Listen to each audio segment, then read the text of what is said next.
I want you to resist the urge to jump right into prepping a lengthy credentials presentation where you're rearranging slides and tweaking graphics.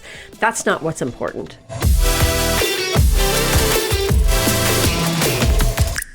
Hey there, it's Jody Sutter of the Sutter Company, and it's Just Ask Jody. It's that time when I take a question from an agency around an issue they're having with business development, and I'll answer that question in 4 minutes or less.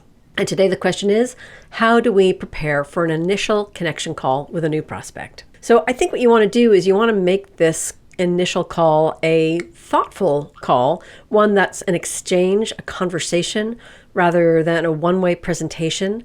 And so here are a few ways that I might do that. So the first bit of advice I'd give you is to think carefully about an agenda, or maybe I should say thoughtfully about an agenda, and propose that agenda in advance. In other words, go to your prospect and say, here's what we would like to discuss in our meeting based on some smart assumptions that you're making about what they might need and what you can provide of value to them.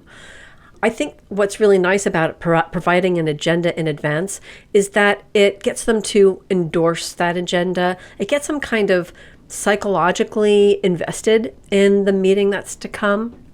And I think you're going to get a much better reaction than asking a big open-ended question like, what's your biggest problem that we can solve for you today? So propose a thoughtful agenda based on what you believe they need, based on some smart assumptions, and have them react to it. The second thing I think you want to do to prepare for this connection call is to identify up to 3 key ideas or themes that you want to be able to get across to that client in the meeting.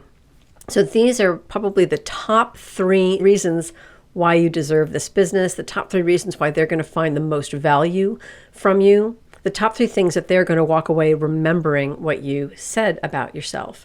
So how might you do this? I think one of the things that you may need to do, depending on how well aligned you are to their needs, is you're probably going to want to be prepared to build what I call credibility bridges. In other words, you want to create a strong bridge between what you do and what their needs are.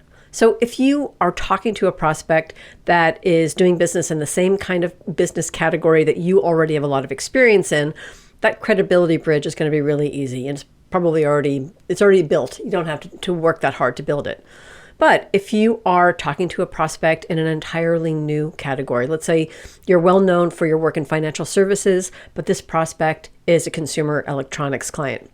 Well, you want to be thoughtful, careful about how you build that bridge, identifying reasons why they're going to find your experience in financial services potentially intriguing and valuable to them in consumer electronics. The third thing I want you to keep in mind is to have a plan for micro-closing. Now, this is micro-closing, not closing, because I think it's probably fairly unlikely that you're going to close a piece of business in that first meeting. Maybe not entirely impossible, but probably not that likely. So instead, you want to define what success is going to look like for you as an outcome of this meeting.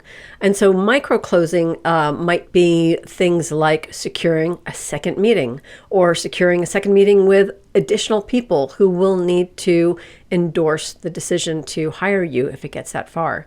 Success may also look like just gathering information that you need in order to successfully continue to nurture that prospect beyond the first meeting. Maybe it's understanding who the real economic buyer is, who's going to sign the check, especially if that person isn't in the room. Maybe it's a better sense of understanding the headwinds that you may be facing as you continue to nurture and pitch this client until they're ready to hire you. So again, what I don't want you to do is I want you to resist the urge to go right into your credentials deck and start to rearrange slides and tweak graphics or headlines. Instead, really think about how you can make this a conversation rather than a creds presentation. That's it for this Just Ask Jody. If you have a question you'd like me to answer on another Just Ask Jody, you can email that to me at jody@thesuttercompany.com, and I'll see you next time.